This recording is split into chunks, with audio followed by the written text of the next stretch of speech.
followers? Welcome back to FanZcene. Greg here, and today I have for you the rise and fall of the summer movies. You know, I've been thinking about this because as in the making of this video, it is summertime. It's essentially summertime right now, and I started thinking back about all the summer movies I used to get so excited for. It felt like there was an abundance of summer movies of all shapes and sizes. The big, splashy action, sci-fi, movies out there that was just like blockbusters, sequels, all that, and then there was other films in between, that just seemed to just catch your attention. And I started thinking about the slate that we have today and of summer movies, and it's just not the same. And there's multiple reasons why it's not the same, and we'll get into a few of those, or at least what I think anyways. But let's sort of go back in time and see how basically the summer movie season started. Than in the summertime. That's when 10 years ago, Steven Spielberg scared us to death with Jaws, breaking all box office records to date. 3 summers ago, Spielberg did it again with E.T., the all-time box office champ. E.T. will be re-released in July. Summer is the most important time of the year for Hollywood. It's 13 weeks of playing time when younger males are out of school and spending time going to the movies. Younger males are the best audience for movies because they go to see a film they like many times. Teenagers have been out in force because 9 of Hollywood's top 10 moneymakers have been summer hits. Yes, it was essentially Steven Spielberg and Jaws and then E.T. that started the big summer blockbuster boom of the summer, of all the summers, essentially. Yes, sure, there was other movies in between there and everything, but Steven Spielberg with Jaws and then, all that, it really catapulted that season. And they made so much money at that time that each studio and they had to come up with the next big thing. Of course, like I said, it got bigger, louder, more practical effects, and then eventually CGI effects and stuff like that, and multiple sequels, reboots, all that started to come there. And sometimes there was really awesome summers. Summer of 1982 was probably the best geek year. The entire year of 1982, as we've mentioned before here on the channel, and as people know, was probably the best geek year in movies. It was the abundance of films that came out that year, and in the summertime was absolutely astounding. But, you think about this and you think about, like they mentioned in that, Jaws, E.T., Ghostbusters, you had Rambo and Return of the Jedi, man. It was so amazing, such a good time. And I always go back to the 80s because the 80s was really where all that started. And then, yes, in the 90s, we had some really big, great blockbusters, Terminator 2, and so many others, And, I picked this, I found this clip on the line here, and it's a long clip, so I want you guys to enjoy this because this is what I'm talking about the plethora, the abundance of movies that came out in the summertime. Because I know we often, like I mentioned, we oftentimes think that it was just big budget, splashy, special effects driven movies because that's what we're so used to seeing. Those are the ones that make the money. But people often forget there was more of a variety, and I think this proves it. It begins in mid-June, but the movie studios say it begins right now because this is the start of the hotly competitive summer movie season. An incredible number of films are heading for theaters like Lemmings Approaching the Cliff, and there's no turning back. The first 3 biggies out of the gate are big summer hopefuls indeed.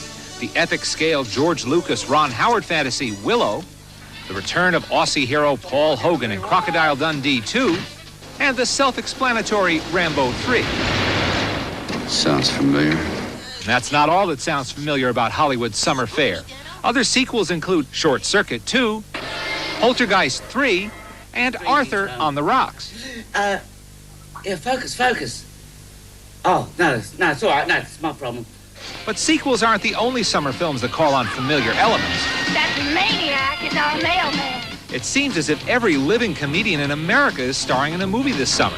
Chevy Chase in Funny Farm, Dan Aykroyd and John Candy in The Great Outdoors, Pee Wee Herman in Big Top Pee Wee, and Bette Midler and Lily Tomlin co-star with Lily Tomlin and Bette Midler in Big Business. Remember, Simmy, no one here can know I am royalty. You must appear to be no different than the average man. Some summer comedies promise a few surprises. I have recently been placed in charge of garbage. Oh, I hope not, because Coming to America offers Eddie Murphy a change of pace with a very different kind of character. What a psychotic.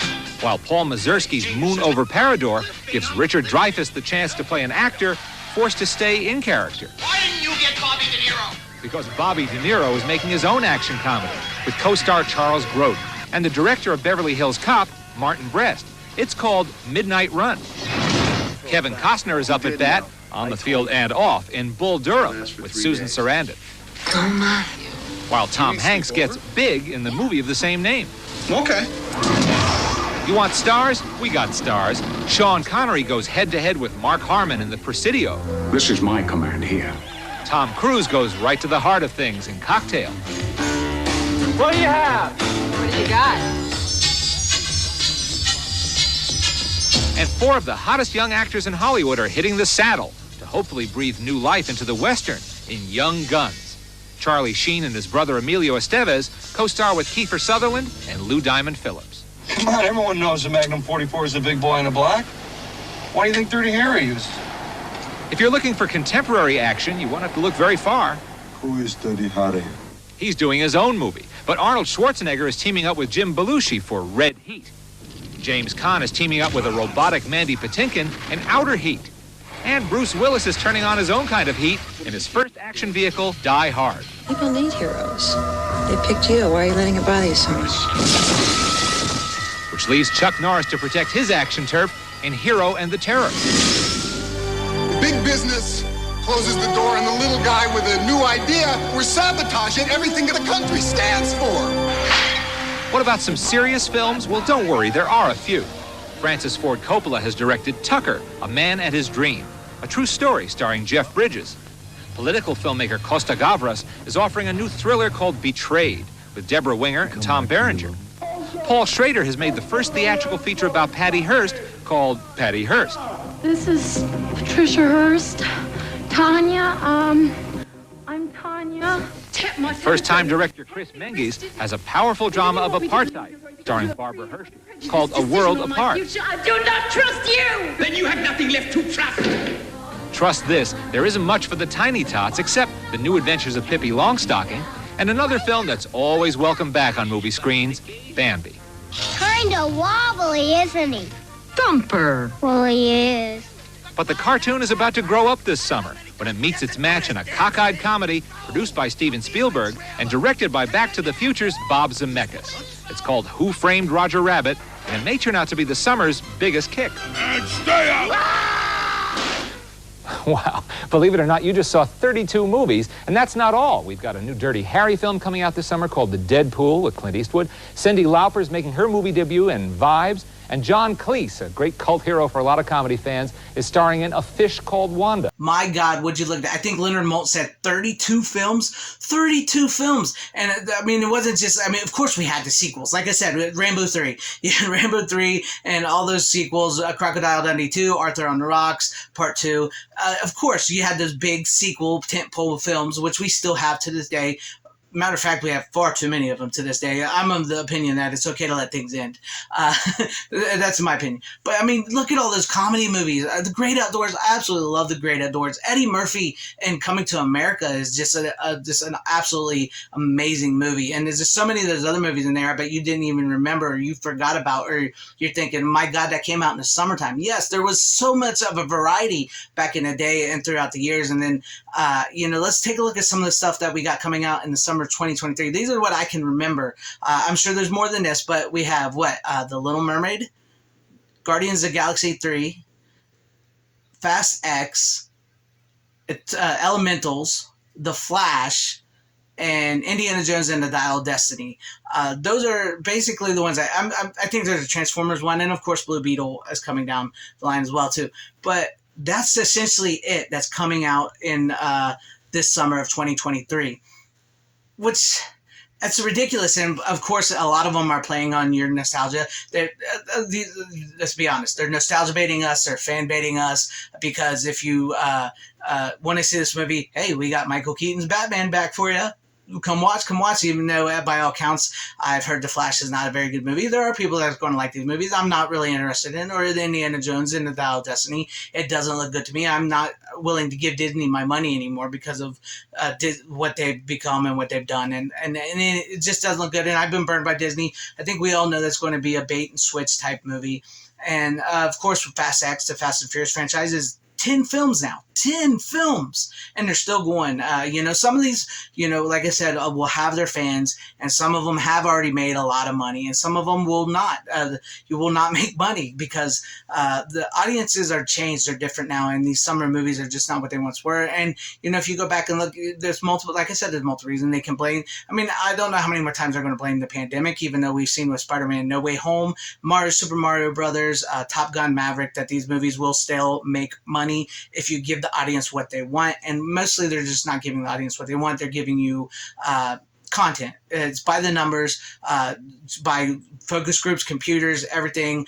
It's just horrible entertainment anymore. And I noticed that a lot of the smaller films, like they mentioned in, like Leonard Moulton mentioned in that video I showed you, have basically gone to streaming because these studios, and specifically like Disney, have really shot themselves in the foot with making money back on projects because they're much like streaming killed the video store. And they like to try to say it's killed physical media. It didn't kill physical media. It just sent physical media back to the collector. It's much more of a niche collection thing, which I'm a huge physical media collector, and I love collecting my movies on physical media. And it's basically become a niche collector's thing, and back to the collectors, where like when the big VHS boom, video store boom happened, yeah, everybody could rent and buy movies, and they sort of did. And then once it sort of all came crashing down with streaming and everything, most normal people do streaming, which sucks. I'm not really into streaming, and the collectors pretty much stayed. So physical media is not in any way going dead. It's still alive. But with streaming, they sort of killed the theater going element as well too, because now you don't really have that window of staying in theaters. Like you literally could see a movie in within the first 3 weeks of it opening up, and then you can go right back to your digital streaming system, and that new movie will be on there. And it's costing money. It's truly is costing these films money, and these films are not having a lasting impression on you as they once were. But like with the smaller films, like take for instance Chris Hemsworth's Extraction 2, which came out on Netflix. Now that's a movie that, like Rambo, you would have seen as a summer tentpole movie, and who knows, it could have still be a summer movie. Would it make money? We don't know, because these streaming services got into a fighting, and these studios got into fighting, putting out content on their streaming services like Disney and Hulu and Netflix and HBO. Well, Max is not HBO anymore. So they started releasing these smaller films and stuff that onto streaming and bypassing the theater and everything. And they're very hard to find. There's not an abundance of films to find in the theater as there once was, and it's harder to find those good memorable, lasting movies anymore. And I mean, you can go through your streaming services all day long, and maybe you'll find something like Extraction, because I know a lot of people like those movies. I haven't seen them yet. I need to maybe check those out. But people who found those and seem to like them, but or will they be remembered? That's the problem. A lot of these will not be remembered, and a lot of the ones that are remembered, you can't get a physical copy of anymore, so you can't really make money off that way. So it's really just like this. It's really killed the summer movie going experience and the theater going experience, because now you have your only choices are these big regurgitated reboots, legacy sequels, 10th, 11th in the franchise, or a superhero movie, which I love superhero movies. I did. And now I'm kind of like, okay, let's let them rest a little bit. Let's let the superhero movies rest. And you can see, like I mentioned, there are dwindling box office returns for a lot of these movies. People just aren't going to see them anymore because of things like streaming, and because of the quality of the entertainment, and because of like the nostalgia baiting and the fan baiting and insulting the fans. Because in some cases, if you don't like the movie, yeah, it's your fault, not their fault that they made a bad movie. And nostalgia bait is like, oh, like I mentioned earlier, hey, you remember Indiana Jones? Hey, you remember Michael Keaton's Batman? Hey, you remember this character? Remember? This member berries nostalgia. And then you go in and they kind of destroy that character. They did it with Scream. They did it with Halloween Ends. It's a thing. And then they do the bait and switch, and it's annoying. That's why, it's really killed the summer movies. It has really killed the summer movie. That feeling that we all used to get.